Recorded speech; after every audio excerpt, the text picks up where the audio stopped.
Hello, everybody. Welcome to the American Dream. I'm Jim Carrigan, and I'm here today with Mayor Tom McGee. Tom is extremely well suited to be mayor. He served 8 years in the House of Representatives and 16 years in the State Senate. He was chairman of the Transportation Committee, which should also be helpful to the city of Lynn.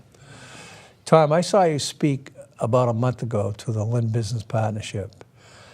And I got to say, it was the most comprehensive speech I've ever heard coming from the mayor's office about the various challenges and opportunities for the city of Lynn. Did you keep your notes? I have them around. Yeah, so, I'm sure. It was a lot to talk about. Okay, and so it was a great forum and a great opportunity to speak with business leaders from the community and Right. And others that are part of the Lynn Business Partnership, and not only talk about it, but I think engage them and the people in the community too, so we can work together to move the city forward. And there's some really great opportunities. I was struck by how much you're doing at such an early stage of your mayoralty term. What are your priorities? What do you think is the most important thing you're doing? Well, stabilizing the budget and focusing on what that is. So we early on we engaged. I think 2 weeks in, had a department head meeting with had all of the department heads in, and we've had a number of meetings since then. Talked about the budget and what we needed to do to address the deficit that we faced, and more importantly, how we can continue to work together to move forward and stabilize the budget. It's going to continue to be a challenge with a number of issues that we face, but we, working together, filed legislation with unanimous support of the council and the legislative delegation and the administration, and we're able to get the authority to borrow money. Again, we're borrowing the money to balance our budget for this FY18, which ends July 1st, the end of June. And then to also allow us to have some borrowing power to allow us to hopefully in FY19 get to a balanced budget and address the underlying challenges that the budget faces. So that was the first priority, and we continue to work closely with the financial team in the city, with the council and others to hopefully get a budget to them. The commitment was by the 1st of June. We're working hard this week to try and get that budget to them. So that was the first priority, and secondly, focus on how things are working, our charter, city ordinances, the governance of City Hall and how it works, and looking to how we could continue to focus on the best practices for the city. So you may consolidate ordinances and get rid of ones that don't apply in 2018. Is that what you? What we're looking to do is, and we brought the University of Massachusetts Collins Center, which is an expert group of leaders that are engaged at the University of Massachusetts at Boston. And so they're working with us, and they are taking a look. So they work with a lot of communities, and they have their years of experience, of expertise in charters of local cities and towns, city and town ordinances, and how city and towns run their operations. So they have come in, and they've been working with all of the department heads and people and all of the employees and workers in City Hall to get a chance to understand how our operation works, what our charter is, what the ordinances in the city are. And first step is to put them all in one place so we really understand what the charter actually reflects. Right. Changes over time have not necessarily been recorded, so we want to identify exactly what our charter is. Okay, and then our ordinances, and then with their experience, give us advice on what works and what we can do to upgrade and update. And Are they volunteers? We've engaged them, so they're not volunteers. We pay for that service. Okay. But it's very reasonable in terms of what we would be paying for outside consultants because they're a part of the UMass system.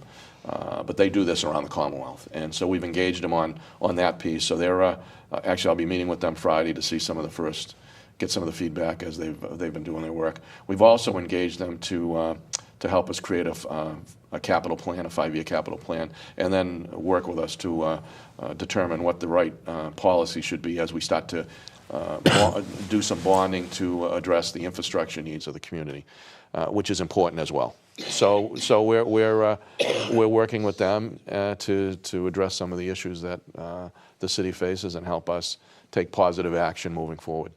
Okay, what about development? What's going on in the development world? There's been some exciting things happening. I think that with a lot of hard work over the last 8 or 10 years, really, with a number of things that both the council, the city has done with the council, the legislative delegation, and the power lines were moved. I think we were talking about 9 to 10 years ago. The Washington Street development was a 10-year process with we filed legislation, working with the city to come up with the right plan for that site. But there's 72 units that will be opening over the next few weeks, which is really exciting on Lower Washington Street, across from the community college. There's retail space that we anticipate a restaurant will go in there, and that has led to other development happening across the street. Formerly Fran's Place, which closed. There's housing going in there with retail on the first floor, and opportunity for condominiums going where Smuggler's Cove formerly was open in that area. So we're seeing those things happening, and we're very close over a number of years of working with the city, the state, creating the climate for development at the Beacon Chevrolet site. They're now called the North Harbor site. And there's 340 units that are close to breaking ground. And as part of that development, which will be one of the biggest developments that the city has seen in a long time, there's substantial investment that will be made on the waterfront. With creating a public park, public space, a boardwalk, which will create really a connection from the Heritage State Park and the Seaport Landing development, all the way to where the ferry location is. So you'll see that as really an opening up of not only opportunities for the housing units that will be built there, but more importantly the public space that will be included in that, which will be a boardwalk, public space, and that will really start to open up our waterfront, which is such a special gem that we have in this community, and allowing much more public access to that. So that's exciting, and we've got some potential development that just recently has come to the forefront, I guess, on Monroe Street, which a potential development proposal for a 10-story housing development there, which is unique in its probably in terms of gateway cities, it's probably unique in all of the gateway cities in terms of the scope of that project. There'll be 16,000 square feet of retail as a part of the proposal. There'll be an anchor restaurant included in that, and that'll be on Monroe Street, and there'll be frontage on both Monroe and Oxford Street, bringing more people to the downtown, that will really continue to enhance what we really see as a real opportunity for growth in our arts and cultural district, with which the Beyond Walls event last summer and the murals has really had a substantial focus on Lynn, and the exciting things that are in Lynn that we know are here, but I think other people are starting to take notice of. We've been redesignated an arts and cultural district, and we've expanded it out to the auditorium with shows happening there. The Lynn Public Library and the Commons, which is seeing a substantial investment to bring that upgrade the Lynn Public. The Common is going on right now. So there's a lot of great, exciting things happening that are connected to development, and then I think play into our real strengths that we continue to work to build on is our arts and culture and our history. I mean, some really, we'll be 400 years in 2029 since we've established as a community. 1 year older than Boston. Wow. So we have a rich history, and as part of that culture and arts and exciting things happening with Raw Arts, the Lynn Museum, Lynn Arts, that we really start to, I think, draw more clearly on our history. And this year with Frederick Douglass's celebration of 200 years since he was born, and his legacy that he left in the city of Lynn, living here close to 8 years, wrote his autobiography while he lived in the city of Lynn, and really shaped who he became as an adult. That happened here in Lynn. So we have so many things to draw on, and as the development happens, it plays, like I said earlier, clearly into our opportunity to grow our arts, culture, and historic, the history of what we have as a city. I went to that first movie. My wife and I went to that first movie last week. It was terrific. It was outstanding. The Darkest Hour. The Darkest Hour. But Is the price going to remain the same? Do you know that? Well, we want to make it affordable, and $3 a person is pretty affordable. It was a great movie. I was. hadn't seen it till I watched it last Friday night. And sitting there, I sat in the back to the left, the last row of the section where we've identified. There's hundreds of seats available. What a great venue. Oh, great tape. And so I wanted to sit a little bit further away than the middle of the section, and it was the great sight lines, a great experience, big screen. And as I said, speaking to the people at there, that's the only movie house in town. And it's at Lynn Auditorium. So we're hoping to build on that. And as part of what we see as 60 to 80 shows a year of exciting concerts, to start to do movies and fit those in between some of the shows. The next movie will be June 15th, Ciao America, which has Lynn connections. The Ciotas from Lynn, Frank and Joe Ciota, were very involved, and I think Joe wrote it and Frank directed it with some actors and actresses that people would recognize. So we're going to show that film on June 15th, 8 o'clock. And again, as you say, $3 for the movie, with some of the downtown restaurants allowing a little bit of a discount or a free appetizer if you are going to the movie. So we're trying to, again, take advantage of what is a growing and exciting downtown. That's a place people want to be. Right. I'm glad you enjoyed it. Oh, it's a terrific movie. It was a great movie. The whole place, the theater's comfortable, and I haven't been to a movie in Lynn since the Paramount closed. We're sitting pretty close to where the Paramount was. I know. I was coming over with Elizabeth, who works in my office, and I said, I remember going to the Paramount when I was a kid. I think it was in the parking lot next door. Yeah. So, or the Warner Theater, matinees at the Warner down the Theater. street where the health center is. Where the health center is. So yeah, so those are things I think take advantage of what we have and build on the exciting work that's happened moving forward. But that's a fun event. I mean, that's a good family event, and everybody there was you could feel a really good vibe in the theater. So we're hoping to build on that. So they were in Lynn for the North Shore Coalition of Town Managers and Mayors that they organize. Thank you.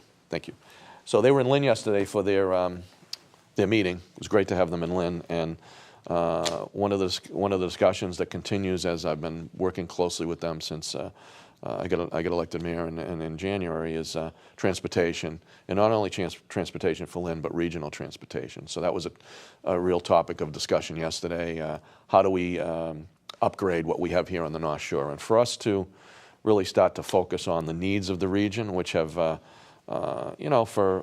for much too long been ignored in terms of the investment we need for our region. We have the Commuter Rail, but we need to maximize that opportunity in places like Lynn.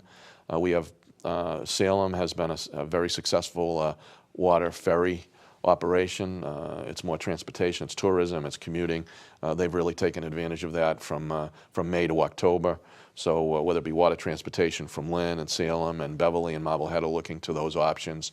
So we really need to focus on it. And I think the opportunity for a successful investment in our region is by developing a regional approach, working with regional leaders to not only focus on what we know are the kind of investments we need, but really being a stronger voice to make sure that our region is a focal point for those kind of investments. The gridlock continues. I mean, we're very close to Boston, but you need to have a system that's frequent, that meets the needs of the communities in the region. There was a recent report by Mass Inc. that came out that talked about gateway cities, and Lynn was a key focal point in that. There are 13 gateway cities that have commuter rail access points, and Salem was also one of them. And Salem is taking advantage of it with their newer parking garage. It's a few years old now, and it reflected on if we can start to take and make it affordable and frequent in communities like Lynn, you'll see a huge increase in people taking that service and what that means for economic development opportunities, growth in the community, but more importantly, the access in and out of the city. So it's a key factor to what both the city of Lynn and the region need to be successful is investment in transportation that meets the needs of the region. Essex County is 750,000 people. We need to, as a region, and the North Shore, I mean, that really encompasses the North Shore. We need to start speaking strongly in a more unified voice about those investments that are going to allow us to continue to develop and grow our economy. And it's a key factor in the future of our region and in our community. Well, how would you maximize the use of the commuter rail? Well, first of all, you need to take a look at the price. The price right now in Lynn, it's $6.25 per ride. It doesn't reflect what rapid transit is, and we're close enough to Boston where we need to take a look at the. Do you mean reduce the price? Reduce the price. What are the commuter rates? What are the commuter fares for Lynn? But I think we need to start to think both short-term and long-term into what the system should look like. And there's a number of proposals that there's a group, Transit Matters, that has looked at outside-the-box thinking in terms of transportation, electrifying the line, running it more like a rapid transit system, calling it regional transit, not commuter rail. I always thought commuter rail, it makes you think you're just using it for commuting. The reality is it's a transportation option, and it should be coming both ways. People going into, the economic engine of the region, which is Boston, but just as importantly, coming out to the North Shore so that you see the coming and going in a way that that isn't an hour and a half wait for. You should have more more frequency, more access. You electrify the line. You run trains that can come in with quicker headway because they come in quickly. The doors open, the people get on and off, and then that moves on, which is what they do in other countries and other parts of this country. So I think we need to re-envision what the commuter rail system is and look at it as a regional rail, as Transit Matters has talked about. Make the fares compatible and competitive for people and affordable, and then start to see and once you see that access point through the commuter rail stations, and looking to make it more like rapid transit. I envision different vehicles that could run both on the commuter rail and run onto the Blue Line tracks, so that it's the same gauge, so you don't have to. The trains could run on both. Again, they do it in other countries. Signal it properly, so you would have maybe an A and B line. The B line goes to North Station. The A line runs into the Blue Line out to Logan Airport. I think we need to think outside the box. And for cities like Lynn, and again, this report I think is exciting, that talks about gateway cities. Cities like Lynn need to think big, and just as importantly, think outside the box. Take advantage of the infrastructure we have today, and then make it work for us for tomorrow. No, it's not expected to pay for itself, right? I mean, public transportation can't pay for itself. So but what go ahead. It's a great point. Yeah, but because you have public transportation, you can have development all around the public transportation, and the net revenue from taxes goes to the state, and so it does pay. It's our economic future. Our economic right. The health of our economy depends on a robust, affordable transportation system that works for everybody. The most subsidized mode of transportation is cars. Yeah. We subsidize cars more than any other mode of transportation. So when you talked about subsidies, there's this misnomer that we're somehow subsidizing rapid transit or commuter rail or ferry operations. But the reality is that everything is subsidized, and the subsidy is to allow us to survive as our economy to survive. But that's what it takes in the 21st century, is to have a system that works for everybody and to make those investments that work for everybody. If you look at the ferry operation from Hingham, which is a similar distance from Lynn to Boston as from Hingham to Boston, they have 65,000 people a month riding on that service. It's the biggest return on the dollar of any mode of transit in the MBA system. It's between 65 and 85 cents return on the dollar, 98% on time. And why is the return so much? Because you don't have the maintenance of a rail system. So it's, again, water transportation isn't the only solution, but it's a piece of the picture, part of it. And the idea that we somehow can't afford it is not the reality. The Pioneer Institute recently came out with a report, and they have a very conservative think tank. They're not want to spend public dollars easily. They support water transportation. They think it's a really good bang for your buck, and they advocate for more investment in water transportation because they understand that it is a value that works when you get to the point of 65,000 people a month. And it doesn't happen overnight. You have to build it. No, and if you look at, get used to it. Absolutely. It gets to a mature point, which is the Hingham service, but you need to give it time. Right. You can't say after a year or two it doesn't work. The reality is that it works if you give it a chance. And again, that's one piece of the puzzle, but making those investments create the economic engine that allow us to grow our economy, create jobs, and make the quality of life for everyone a reality. And that's having transportation access that works. And we recognize that in Lynn clearly. I know that you you served in the legislature. You understand, like for years we've been talking about what Lynn needs, and we haven't got the investment we need to allow us to continue to thrive and prosper. So we're working on it. We're taking what we have, and I think we can build on that with the regional discussions, regional leadership, working with leaders in the communities around the North Shore to start to focus on a proposal we can support together and to start see the investments in the region that are going to make a difference for us. Great. So you're at an exciting time in your public life. You're at the beginning of your mayoralty career.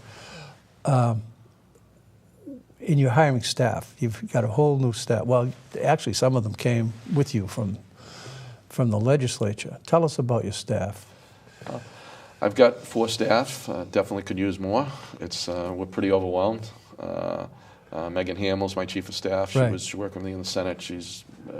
All of my staff are great. Robin Ennis, my deputy chief of staff, and she's my liaison to the school department. Mike Cole,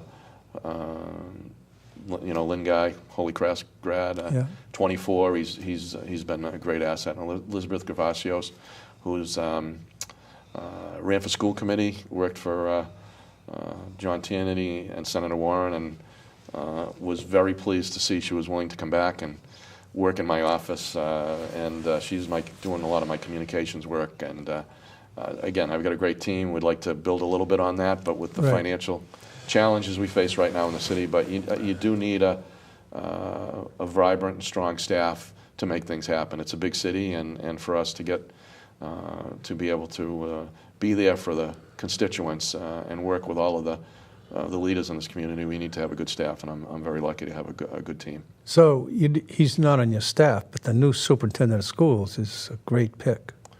Everybody's looking forward. He's been to his career. He's made a great mark in 3 years as deputy superintendent, and he rose up through a really robust process. We had 19 candidates apply for the superintendent's job. Pretty amazing applications throughout the process. We had a very public process, focus groups, online input, and got down to 9 semifinalists, down to 3 finalists, and he really rose to the top, and we're really excited. Well, he's got a resume to die for. He went to Holy Cross, then he went to Harvard, and then he went to BC. Amazing. Bachelor, master's, and doctorate. Amazing resume, amazing 18 years of experience in the schools, and he, like I said, he's made a real mark in the city of Lynn. The groundswell of support in the community for people that have worked with Pat Tutwiler and know him and feel really excited about him stepping in and on August 1st. And what's exciting about it is we had this really full process with great candidates, and like I said, he rose to the top, and I think a lot of people expected him to be in that position, but he really, through the process, just reflected what he's done over his 18 years and he has of his career. Sorry. Yeah, go ahead. He has a great sense of humor, so it's nice to see that kind of. He does. It's exciting, and he's stepping into big shoes to fill in. Former the current superintendent who will be retiring as of August 1st. She's done a great job. Kathy Latham has done a great job. She every year she gave the Bar Association the right to go in to speak to the kids on Law Day. So we've had anywhere from 18 to 28 judges and lawyers go speak to all the schools in Lynn. It's been a great experience for everybody. We're going to have to wrap this up pretty soon. This had nothing to do with you, but 2 companies are closing down in Lynn. The porthole's going to close a long time. We've all been there. We all eaten there. We all know Bobby Gaudette, and it's a shame. It's especially a shame for the employees. That's the real challenge. Yeah, both, right. And Gorelick Farms, I think. In Gorelick Farms, well. 300 people. Right. I wasn't going to leave them out. Yeah. So it's really tough to see the employees, and hopefully working with both the employees in both locations. I think people that have worked at the Porthole, their experience and the reputation that the Porthole has, hopefully they'll be able to find similar positions. They'll be very valuable employees for someone looking for people that have been committed to what's been a landmark in our community for over 50 years. So, and on the Gorelick Farm side, we're still trying to connect directly with the leaders at Gorelick Farms. We've connected with the rapid response team at the state level. My understanding is that Gorelick Farms has reached out to the state, so we want to work closely with the process to ensure that those employees that have worked and committed to that company have an opportunity to find jobs and use their skills, and if they need retraining, have that retraining, working with the Workforce Investment Board in the region, the rapid response team, and hopefully working with them to find them positions to, that's the real challenge. When companies close, those employees that have committed their lives to work in those companies are challenged to find another position. So we want to work with them as a city and working closely with the state and our federal partners to help that. Well, you've always sought funding for the ETeam, which is a great program. It takes people and gives them training to become machinists. And they enter into a different world where they get jobs with high income, good benefits. And your successor, Brendan Crichton, just got funding in the Senate budget for the same program. I highly recommend that people who are looking for work from Gorelick Farms go talk to Tony Dunn and see if they can get into that program. It's a great idea, Jim. Yeah. We've had proud of that program. We've been able to keep that going. Right. It should be. And I think it should be a model, and it's great to see Brendan. It's fantastic. Brendan supporting it in the Senate. I know Dan Cahill on the House side was supporting it as well. Over 500 people have, over the last 18 or 19 years, gone through that program. Completely changed their lives. Those graduations are as exciting as any graduation. Yeah. They've changed their lives. They get into jobs with good benefits, with good pay, with a profession that is, with a real need. What's happening is some of those machine shops that hire them they're being scooped up by the General Electric because of the training and the skills they have gained in that program. This has been great. We have to wrap it up. No Thank you very much, Mayor McGee, for coming on the show. Thanks, Jim, for having me. I appreciate it. Thank you.